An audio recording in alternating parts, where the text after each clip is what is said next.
Hello and welcome to the I Can't Call It In-Ring Wrestling Podcast with your host, TJ. Tonight, we're talking about Raw. Monday Night Raw. They were in the ATL. It was the go-home show for the WrestleMania. No, not WrestleMania. I'm jumping the gun. For the Royal Rumble this Saturday, leading into the big event known as WrestleMania. I got my mind on Mania. um, I enjoyed tonight's show. Tonight's show was kind of a roller coaster with the way that it started and with the way that it ended. And with the way that it ended, I think I want to. There's no better place but to start there. That was, to me, really the highlight of tonight. Um, a lot of it took place after the main event between Sami Zayn and Drew McIntyre, which was a awesome, outstanding match. I think Drew has now beat Sami Zayn. I know he beat him on the 14th, and then I believe the 16th of December, and then he beat him again tonight. And then I believe I heard Michael Cole say he beat him, I think, 10 or 11 more times. I was like, my goodness. So Sami has never beat Drew. Drew rolled him up tonight. But Sami was fighting though. Sami, he came out swinging. He was giving it all he got. He was giving it all he got. The match started off hot by the time we got to the first commercial break. Sami somehow then got busted open on that DET that he hit on Drew McIntyre. I don't know if it was something from on Drew McIntyre's attire or something like that, or he got scratched up. But he was bleeding by the time we went to commercial break. But what I love about Sami is he takes what's ever happening within the match and he sells it and makes it mean something. He always reminds me of Mick Foley, right? You know how Foley can always make you feel something. He can make you feel happy. He can make you feel sad. He can make you feel high. He can make you feel low.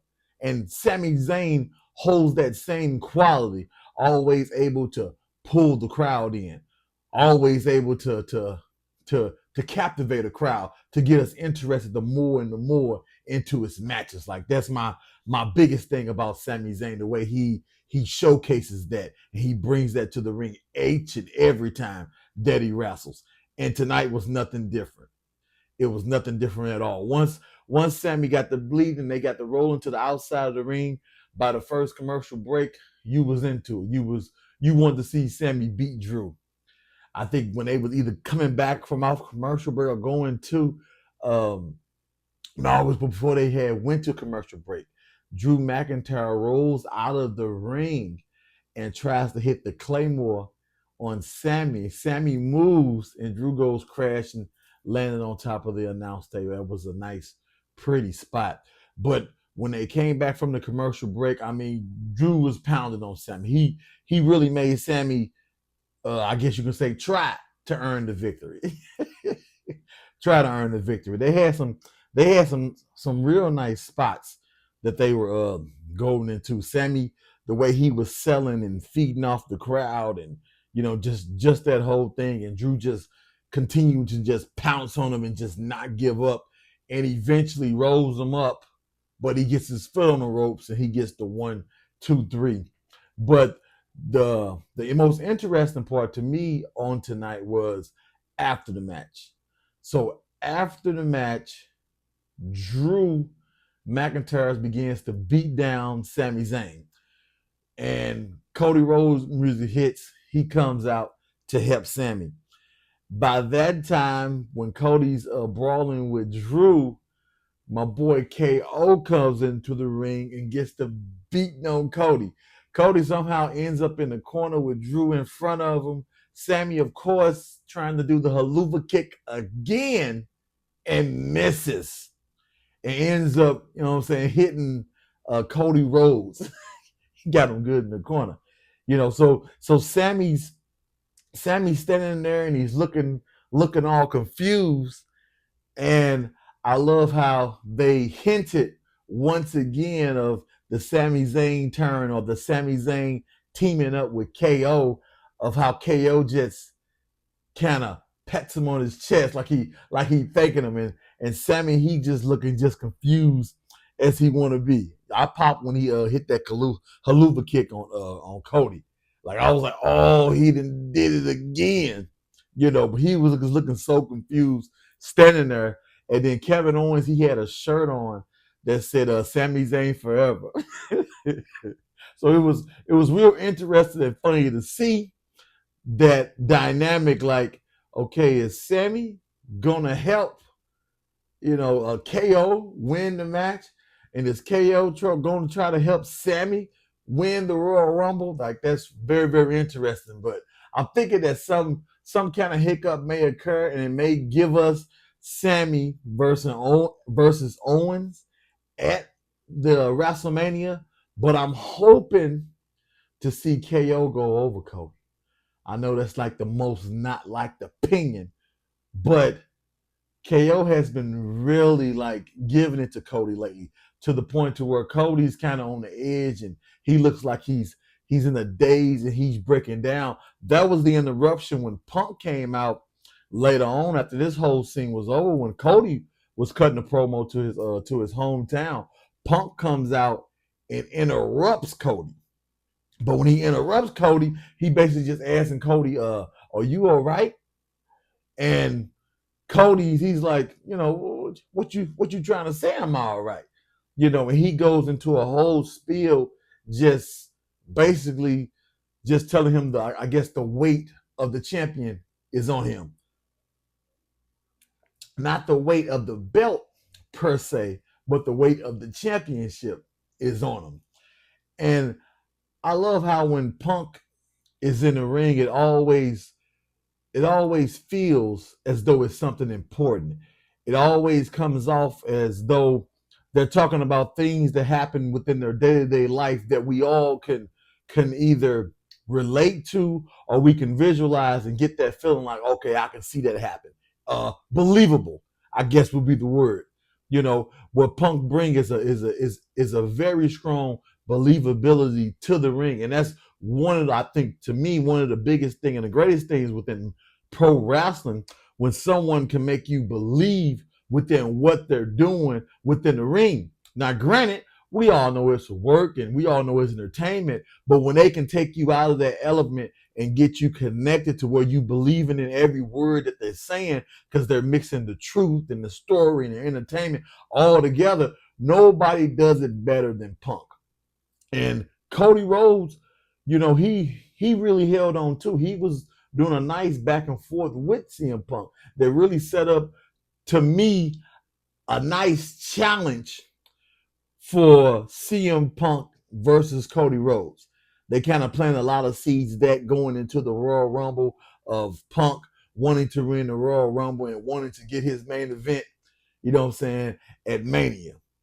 So I love that dynamic between Cody and Punk going back and forward. About them talking about their relationships and their early start within wrestling. Like, that's all real things that you can relate to. You know what I'm saying? They ain't using no metaphors or anything crazy that I gotta research and think about and ponder. It's just simple storytelling, but it makes a point. It holds your attention and it gets you invested into the characters and what they're doing. So to me, that was really what stood out for the night, because it ended with that intensity. It ended with that drama. You know what I'm saying? Which you just gotta love. You just gotta love. But Cody holding the belt, with him going back and forth with KO over these last couple of weeks, Cody ain't been looking like himself. He's been looking a little stressed, a little as though he has a lot of tension on his plate. But I'm pretty sure that the match between those two this Saturday is going to be nice. It's going to be life. I'm gonna go with KO just for the strength. I just want to see something different, and KO just been killing it. So I would just love to see what he would do with a title reign in this current timeline. I would love to see what KO would do with that. I would love to see what KO would do with that. of him going against Sammy and him going against maybe Drew and just all the different things that you can mix up with that. I'm really interested to see what the Royal Rumble with them will be shaping up to be coming this Saturday. Um, the show kicked off. I'm going back and forth, thing. I had to talk about the most exciting point. That was the biggest pop of the night for me with CM Punk and Cody, and the way the Sami Zayn match ended. That was so nice. That was so nice the way they constructed that and put all of that together. That was really really nice. Seth Rollins kicked off the show. Let's see. Seth was out there, of course. He got Gunther out there. Then he got Logan Paul out there. Oh God, Logan Paul. He just can't help but get booed. he's he's a real funny guy. Real funny guy. I don't think Logan Paul will ever be a babyface. I don't think I can ever see Logan Paul being a babyface within his entire WWE career. I think he always will be a heel, as well as Dominic. I don't think Dominic will ever be a babyface. Like, he's heel all day, every day, and so is Logan Paul. But of course, Logan Paul comes out there. I think this was his first time on Raw since they went to Netflix. So that's interesting to see him out there with Gunther and with Seth. And of course, Gunther, within the last couple of weeks, like, Gunther has really been stepping his game up on the mic. Like, I've been really enjoying hearing Gunther on the mic and his promos getting better and getting better and getting better. And I'm really interested to see who he will be facing. Well, I don't know if he gonna be. Well, they haven't announced that yet. Of what matches, or better yet, what title will take place within the Elimination Chamber. But I'm thinking that it's going to be Gunther that's going to be going into the Elimination Chamber this year to defend his title going into Mania. That's if Cody pulls it off, and I guess that's depending on who wins the Royal Rumble. But they go back and forth. It was a nice exchange between all three of them. Um, the New Day and the War Raiders, like, the New Day. How can I say it? Like, to me, this is the most interesting that they have looked within a long time. And, like, I know you probably heard that before, but, like, it really has been the most interesting that they have looked within a very long time. With their heel turn, with Big E coming back, and just that interest to see, well, what's going to happen. So it makes me wonder, will Big E be in the Royal Rumble this year? So I'm interested to see that. Will Big E be in the Royal Rumble? Will the New Day be in the Royal Rumble? And will they be doing something at WrestleMania? If I was a betting man, I would say that they will. I would say that they will. Um, it was no, they didn't fight the New Day. I rested. The New Day fought Rey Mysterio. It was Xavier Woods and Rey Mysterio. They went at it because last Monday, I believe that Kofi, he fought Rey Mysterio. So they've been going kind of back and forth with the LWO. If I could be completely honest, I do want to see Rey Mysterio in a little bit something more important. Like, Rey Mysterio, like, is a great performer. Like, even at his age of now, of being a Hall of Famer, and all that he has done within the wrestling industry, like I would love to see him in a serious rival with someone. Penta. I mean, it's different people you can play him with. Uh, Nakamura, that'd be a nice one to see him and Ray. or even LA Knight. Just to me, something more interesting for Ray to just kind of sink his teeth in, just by him being so seasoned and being there so long, you know. But that's the match that's on my mind: the War Raiders and Judgment Day. Oh, if you didn't see this one, just go back on YouTube or something and check out some of the highlights. MVP of this match, even though they couldn't pull it off, was JD McDonough. I mean, this man can bump. I don't think that there's nobody on the current roster that bumps like this man bumps. He he did a moonsault. I believe it was off of the ropes, but it was towards the announce table. And when he came down, he hits one of the War Raiders, but his back, like his neck snaps back, and he hits like it looked like his head hit the announce table. Like that was a bad bump. He laid there for a minute and then got back up and went back into the match. But I was like, my goodness. And then he got back into the ring. I believe it was Ivor had grabbed him and dropped him on his knee. I mean, JD was just bumping all over this match. He was definitely the MVP.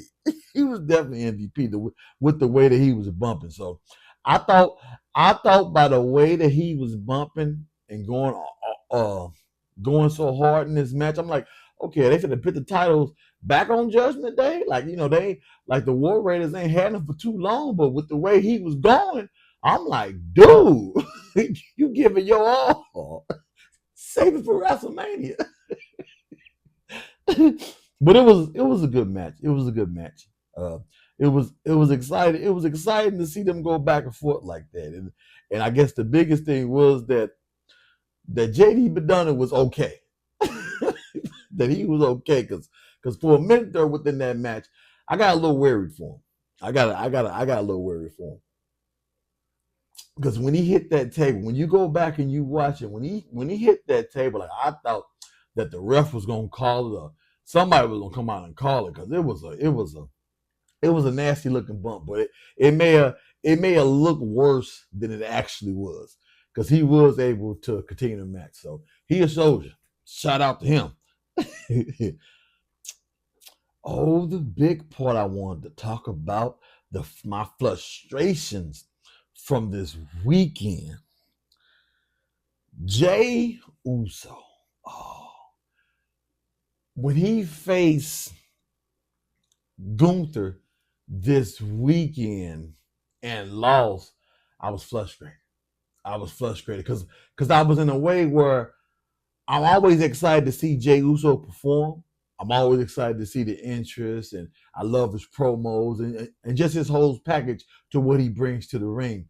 But I got frustrated with the thing of it's kind of like he's having all these big matches and he's being showcased and he's being pushed, but he's losing these big matches, and it's kind of like frustrating because it's kind of like the crowd is clearly behind him. Like we all are clearly behind him. He's like it's yeet, like we are clearly behind Jey Uso. So with the crowd being behind, like I believe it was Mark Henry had said, I think on Busted Open Radio, he was like, it's very organic for Jey Uso right now with the crowd that's behind him.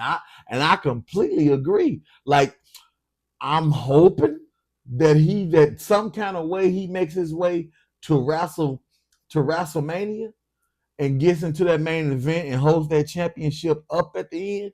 Don't know if that will be from the Royal Rumble or the Elimination Chamber, but to me, whichever one is going to be nice, and it's going to be a big payoff with the main event Jey Uso, winning those things. Because if they don't do it at Mania, I feel as though it'd be a mistake.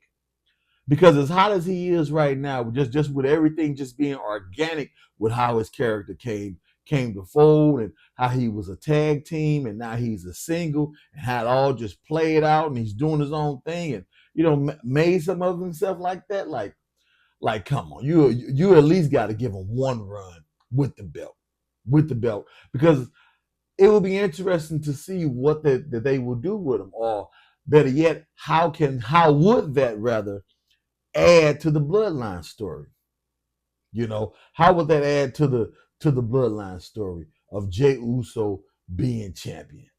But I guess the question on everyone's mind is, but when, or will they ever do it, or will it just be just a big tease, or will it just continue to just be a big tease and they never pay us off? But I'm thinking the Rumble. I'm thinking the Rumble. It'd be real nice for Jey Uso. He's going to be in that top three within the Rumble. He's going to be in that top three if he's not down to the top two of of him and Roman. Oh, of him and Roman being the top two within the Rumble, and Jey Uso throwing Roman out. But I can't call it. What else was on the card tonight? Oh, the women had a tag team match. Naomi and Bianca and Raquel Rodriguez and Liv Morgan. Um, it was a cool match. I guess my biggest hiccup or frustration is with those women titles because it's like they never really got a fair shot or off or a real good start. It's always been kind of a stop and go, kind of a hiccup, kind of this, kind of that. So I'm really looking forward to this storyline unfolding. Hear me out.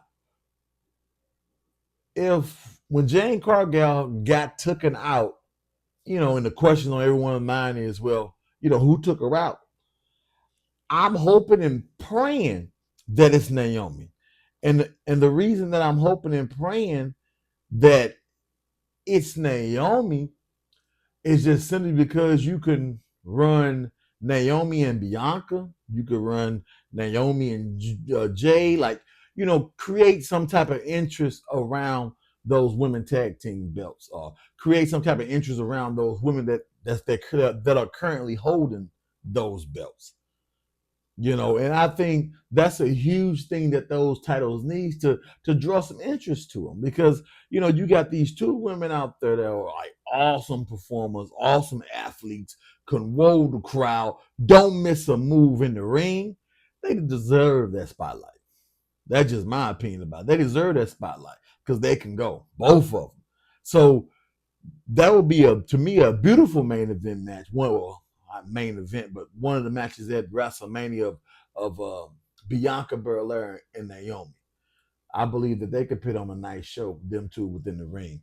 But they lost the match. Liv Morgan got the pinfall, and God knows she needs it. So Paulie comes out, like I say, to showcase the new video game, the 2K25, which I hope is nice, which I hope is very interesting and fun.